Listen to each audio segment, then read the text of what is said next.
completely elated. Like, who isn't happy to come back in season 2? Alec Mercer, fancy professor by day, Inspector Gadget by night.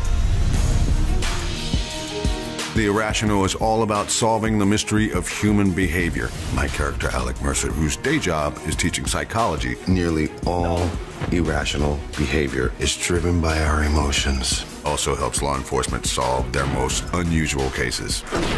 If you hate someone and you kill them during the game, does that make it murder? Bit of an irrational question.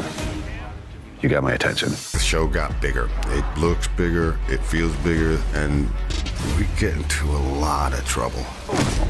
This season, Marissa and Alec explore more of the friendship part of their relationship. I think they make a great team. I was your wife for 15 years. If I'm gonna be your friend, you should listen to me sometimes. My sister, Kylie, has joined the FBI in sort of a hacker capacity. Kylie gets to really show off her skills. She can lend her talents in solving the cases. I wanted to get out of the house and into the mix of the exciting FBI stuff. You know, like bad boy style. Alec is Phoebe's idol because he sees what other people don't see. How can you make decisions and react and read people under those very intense situations? That's Alec's superpower. I'm feeling you're a good guy. You didn't want to do it, did you? I needed the job. What's he doing? Getting him to rethink his identity. Doesn't work. We'll find out.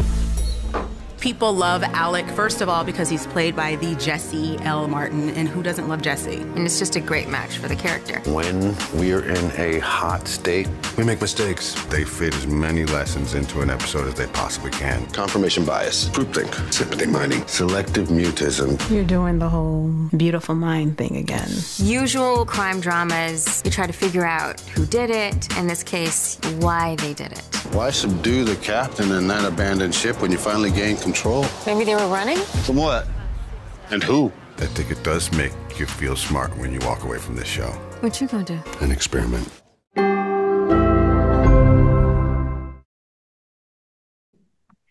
Hello, everyone. My name is Heather Hurt with the NRW, where nerds rule the world, and I am here with Maahra Hill, who plays Marissa. Marissa. That's right. I almost said Melissa. I was just like, no, Melissa's not right. Marissa Clark on The Irrational with season 2 coming out this week due to a slight change later this week. How are you doing today? I'm doing great. How are you doing? Good, other than tongue-tied, apparently. Thank you. Which is totally fine.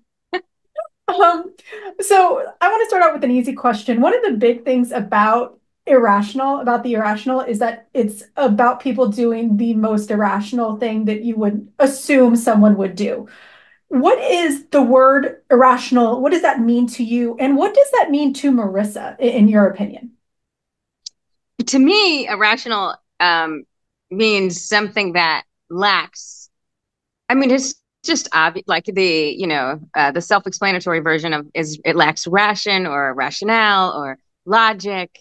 For me, Maahra, it's also lacks a sensing, of right or wrong, or, what feels like the best choice. It lacks forethought. It lacks consideration. It's just lacking in a way.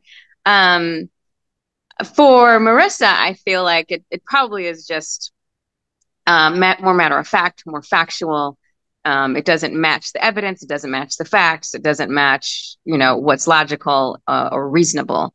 I think it's a little bit more just black and white with Marissa, because she's so much more evidence-based. If it doesn't have a certain factual basis to it, then it's irrational. So, but both work. Both are true. Absolutely. And that's really cool about the show. There's this kind of flux way of looking at that term. So but at the same time, her and Alec kind of looks at everything a little differently. He's trying to put the puzzle pieces together, but he also has more of an artistic viewpoint of the term rationality or irrationality. And that's one thing that really sets the show apart. Is their relationship. A lot of crime shows that are kind of in the same vein, the protagonists have never met or they've got very little connection at the beginning of the series. But Alec and Marissa have a very, very deep personal and professional connection as we go into season 1 and, of course, into season 2. But how do you think that dynamic of already having that connection sets the series apart from others? And how do you think it'll continue to set the series ahead of others in season 2? Well, I love the idea that, like you said, there's this rich history that they have, both personal and professional, before, that kind of sets the stage for their relationship.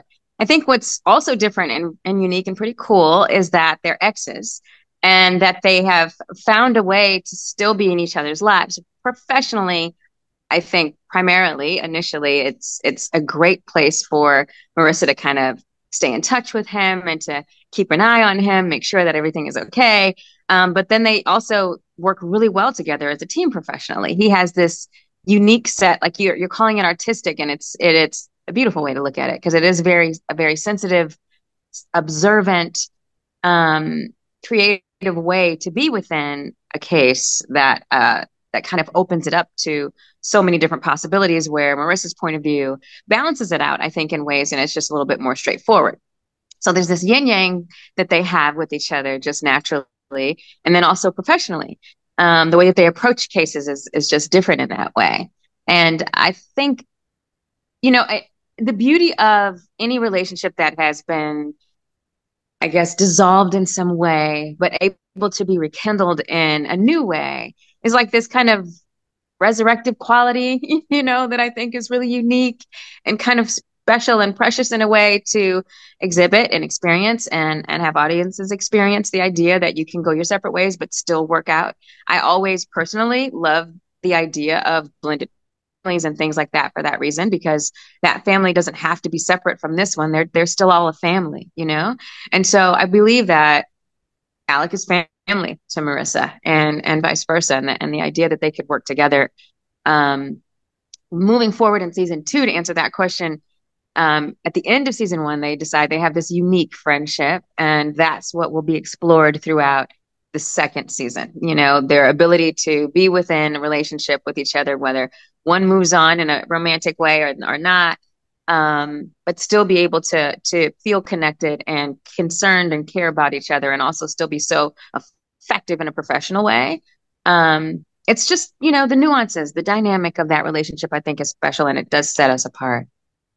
Absolutely. And as many of your viewers are, I'm the product of divorce. So, it's also nice to see a positive look, because so often on television, you get this, like, that negative. Right. And it is very nice to see a growing dynamic. Yeah. Let's talk about what you mentioned, that what happened at the end of season 1. Marissa got hit with, like, the entire deck of emotions in that final episode. Where do you see, how has she grown from that? What has she learned, and what are you excited for audiences to see in her coming out of that just heartbreak and anger and betrayal at the end of season 1? Well, that's, and like in life, that is a situation where you can either break down or you can break open, right? So going into season 2, it breaks her open a bit. She's, we all deal with grief in a different way. So it definitely is a bit of a ride between feeling shut down and creating this safe space for her to deal. And also finding ways that are just unavoidably breaking her open in spaces. She's going on more of a journey within, having more relationship with self than others, and exploring that relationship. There's some things that come up similar to season 1, but completely different in her life that are reawakened. Her past is reawakened a bit, and so her heart is in a fragile place. So she's experiencing that in a different way than she did with some of the heartbreak that she did at the end of season 1.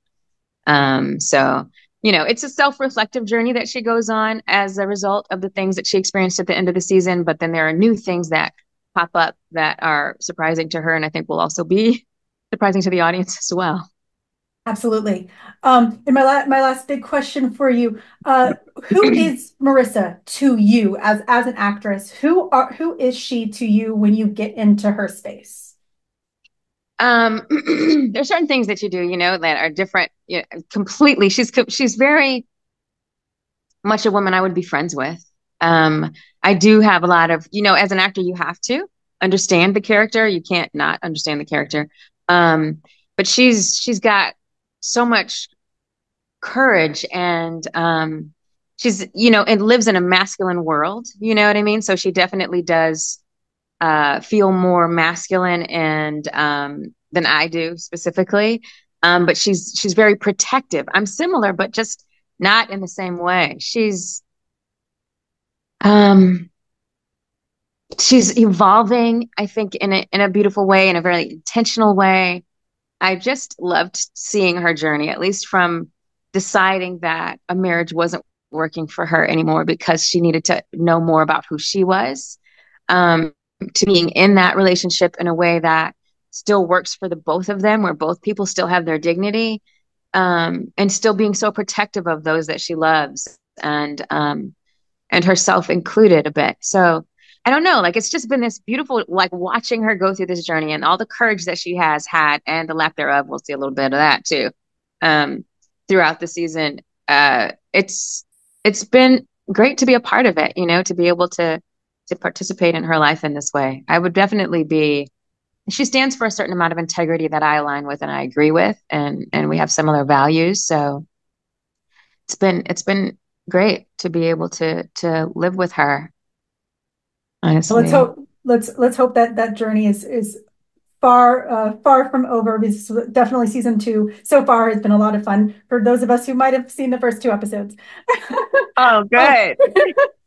Season 2 of The Irrational premieres on October 8th at 10 p.m. on NBC. Thank you, Maahra, so much for your time, and you have a wonderful day. You too. Thank you, Heather. Thank you.